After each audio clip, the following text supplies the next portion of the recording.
छोटे बड़े सभी जिज्ञासु श्रोताओं को संबोधिष्टि का जय जिनेन्द्र नमस्कार। मुझे पता है कि आप सब लोग बहुत इंतजार करते हैं, आपको जिज्ञासा रहती है, आपको प्रतीक्षा रहती है नए नए वीडियोस की। और सब उम्र के, हर वर्ग के, और यहाँ तक कि नन्हे मुन्ने बच्चे भी इंतजार करते हैं, सोचते रहते हैं कब नया वीडियो आए। आपका ये प्यार मुझे उत्साह से भर देता है। नए एक नए नए तरीक़ों से आपको बातें बताती जाऊँ और आपको सच्चाई समझाती जाऊँ, इसकी प्रेरणा देता है। आपके इस प्यार के लिए मैं आप सबके आभारी हूँ। आज मैं आपको बताने वाली हूँ जैन दर्शन के और ऐसे ऐसे शब्द, जिन शब्दों को जानकर, उनको समझकर बहुत अच्छा लगेगा, इंटरेस्टिंग लगेगा।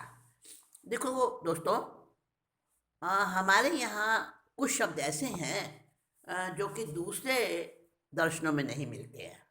जैन दर्शन में ऐसे शब्द हैं, बहुत से शब्द हैं, ऐसे टेक्निकल वर्ड्स हैं और वो अनूठे हैं, विलक्षण हैं, एक्स्ट्राऑर्डिनरी हैं। जैसे एक शब्द है हमारे यहाँ सम्यक, एक शब्द है हमारे यहाँ मिथ्या, एक है सत्य असत्य, रूपी अरूपी, मूर्त अमूर्त। कई बार इन शब्दों पर हम ठीक से अपना कंसंट्रेट नहीं हो पाते हैं और कुछ का कुछ समझ लेते हैं। तो आज हम इन शब्दों को समझेंगे। बोलते शब्द, ये बोलते शब्द हमें बताएंगे कि इन छोटे छोटे शब्दों में कितना गहरा रहस्य भरा है। सबसे पहले हम सम्यक को लें, क्योंकि सम्यक शब्द जैन दर्शन का एक बहुत ही पॉपुलर और बहुत एक खास शब्द है, स्पेशल शब्द है। तो सम्यक का अर्थ क्या? और सबसे पहले जो तत्वार्थ सूत्र का 10 अध्यायों में से पहले अध्याय का पहला ही सूत्र है, सम्यक से ही शुरू होता है। सम्यक दर्शन ज्ञान चारित्राणि मोक्ष मार्ग। और सम्यक, इसका अर्थ वहां पर किया गया है right knowledge, right belief and right conduct together are the path of salvation. यानी सम्यक का अर्थ हो गया राइट, पर ये अधूरा अर्थ है। सम्यक का अर्थ सही नहीं है, सही है पर उतने में खत्म नहीं हो जाता। दोस्तों, सम्यक शब्द क्या है? जो सबके दृष्टिकोण से, सबके नजरिए से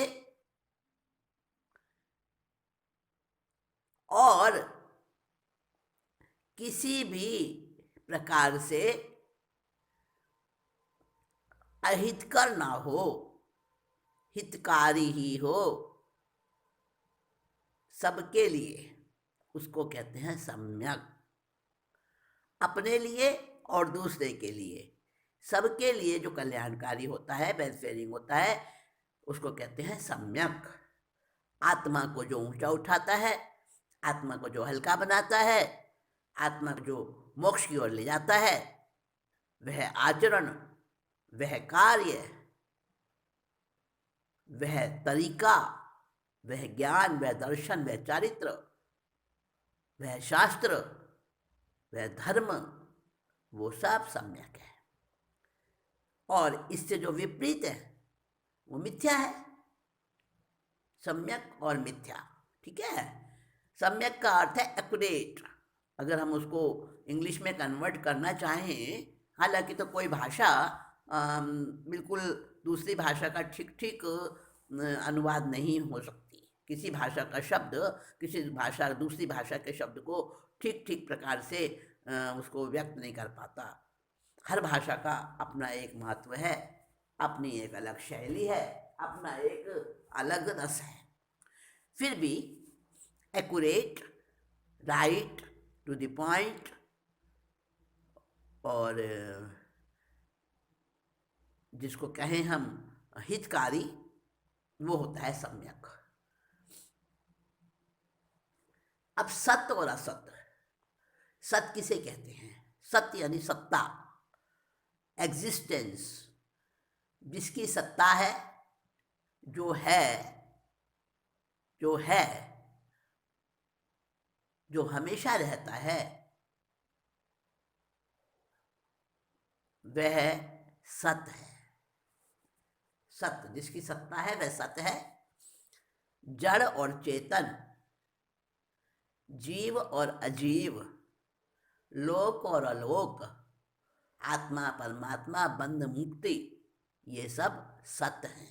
सत्य एक शब्द होता है सत्य, सत्य नहीं, यहाँ पर सत्य है, स और त में हलंत, सत्य, ये सत्य हैं। तो जिसकी सत्ता है, जिसका एग्जिस्टेंस है, जो रहता है सदा, मौजूद, मौजूद होना, जिसकी सत्ता है, वह है सत्य। अब देखो, जैन दर्शन में भाग्य विधाता, विश्व निर्माता, निर्गुणी निराकार कोई व्यक्ति, कोई ईश्वर, उसकी सत्ता नहीं है, ये समझ लेना आप। तो जैन दर्शन के अनुसार सत्य क्या हुआ? जिसकी सत्ता है, जो रहता है, जो हमेशा रहता है, शाश्वत है, वह सत्य है। और असत क्या हो गया? असत हो गया जो हमेशा नहीं रहता, नाशवान है, वो असत है। ऐसे भी कह सकते हैं, इसको यूं भी समझ सकते हैं कि जो चाहे दिखे या ना दिखे, परंतु हमेशा रहने वाला हो, वह सत्य है। अब जो दिखता है, क्या वो सत्य हो सकता है? मैं आपसे पूछती हूँ, सोचकर बताना। आप सब बहुत समझदार हैं और आईक्यू के हाईएस्ट लेवल पर पहुंचे हुए हैं आप लोग। तो मुझे जरा सोचकर बताना, जो हमें दिखता है, क्या वो सत्य हो सकता है? क्योंकि दिखना एक समान नहीं होता, हमेशा एक जैसा नहीं होता।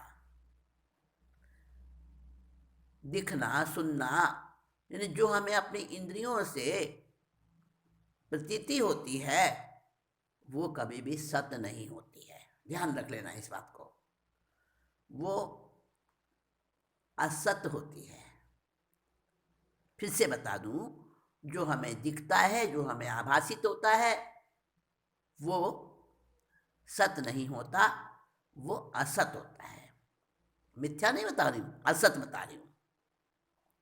जैसे हमें दिखाई दिया कि आसमान शाम के टाइम, जैसे सूर्यास्त के समय आसमान लाल लाल दिखाई देता है, सूर्य उदय के समय भी दिखता है, परंतु क्या वह सत्य है?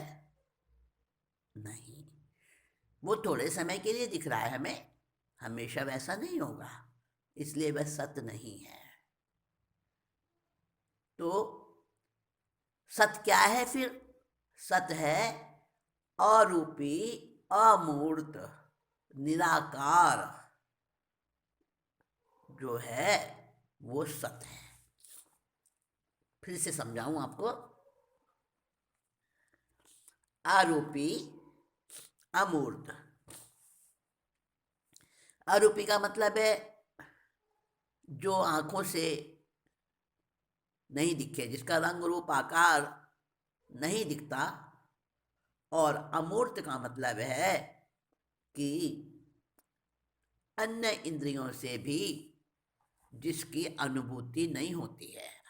आंखों से अतिरिक्त जो हमारी अन्य इंद्रियां हैं, यानी सूंघकर, सुनकर, टेस्ट करके, स्पर्श करके भी नहीं पता चले जिसका, वो है अमूर्त। अरूपी अमूर्त निराकार, वो है सत्य। और रूपी मूर्त और साकार जिसकी सत्ता है वो है सत्य, वो है असत्य। रूपी वाला है असत्य और अरूपी वाला है सत्य। चक्कर में पड़ गए ना आप? नहीं, नहीं चक्कर में नहीं डालूंगी मैं आपको। अभी मैं इस पहेली को सुलझा देती हूँ। देखिए, जो कोई द्रव्य होता है, द्रव्य द्रव्य यानी कोई भी वस्तु, एलिमेंट, इसको समझ लीजिए आप। द्रव्य जो है वो सत होता है, पर उसकी पर्याय जितनी भी होती है वो असत होती हैं। पर्याय असत होती हैं। जैसे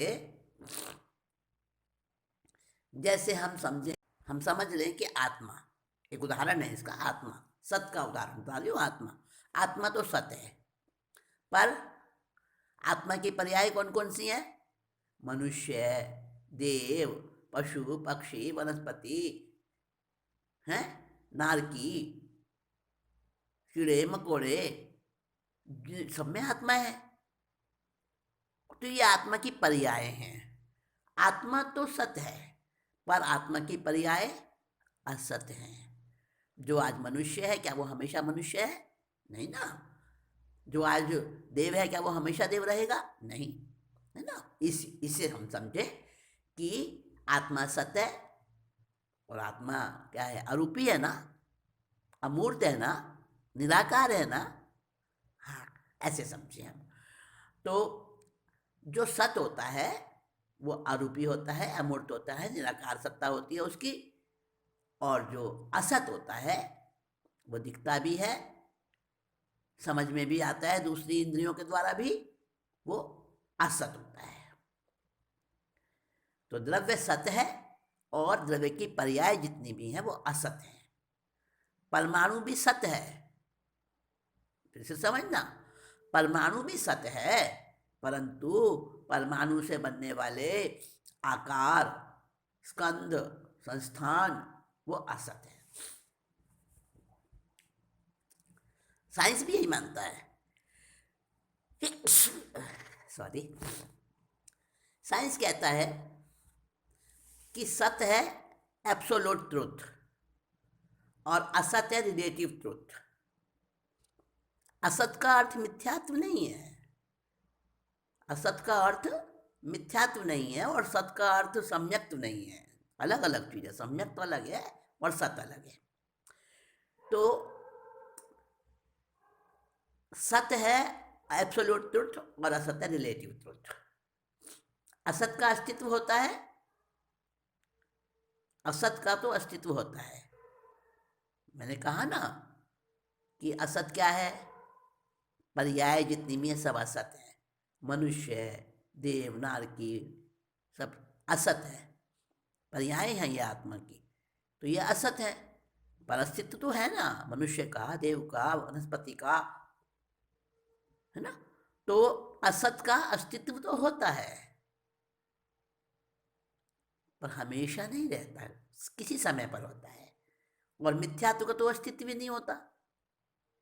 इसलिए असत्य जो है ना वो मिथ्यात्व नहीं है। मिथ्यात्व अलग चीज है। मिथ्यात्व को हम सम्यक्त्व से समझे, सम्यक्त्व का वो विपरीत जो है वो मिथ्यात्व है, और सत्य का विपरीत है असत्य, मिथ्यात्व नहीं है। तो ये सम्यक्त्व और मिथ्यात्व जो चीजें हैं ना, ये बहुत समझने की चीजें हैं। नेक्स्ट मीटिंग में मैं इन दोनों शब्दों को लेकर कुछ चर्चा करूंगी और इनको समझाने की कोशिश करूंगी कि सत्य और असत्य, सम्यक और मिथ्यात्व, ये जो है और गहराई से हम समझें और अच्छे प्रकार हम समझें। तो साथियों, आपके इस इंतजार को बरकरार रखते हुए मैं भी चलती हूँ। और फिर से नई नेक्स्ट मीटिंग में आऊँगी, तब और चर्चा करेंगे। और तब तक के लिए सबको नमस्कार, जय जिनेन्द्र। छोटे बड़े सभी जिज्ञासु श्रोताओं को शंभो दृष्टि का जय जिनेन्द्र नमस्कार। मुझे पता